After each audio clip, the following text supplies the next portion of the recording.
কি গো, তোমার বোনের পরীক্ষা, ওকে একটু দিয়ে এসো তো। কি হয়েছে বেলুনি, বমি করছো কেন? কি হয়েছে দোলন? বিনুনি বমি করছে কেন? জানি না, তুমি তাড়াতাড়ি ডাক্তার ডেকে আনো। ডাক্তার ডাকতে হবে না বৌদি। কি হয়েছে বিনুনি, আমাকে বলো, চলো ঘরে গিয়ে বলবে।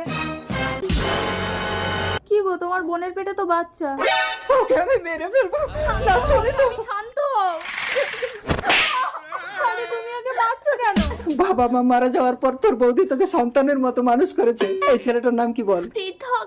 পৃথক, তুই এই গোলাপ মস্তানের ভাই। আমি চুরি ডাকাতি করে তোকে লেখাপড়া শিখিয়েছি। ভালো করে ইন্টারভিউ দিবি, তোকে চাকরি পেতেই হবে। ঠিক আছে দাদা, আসি।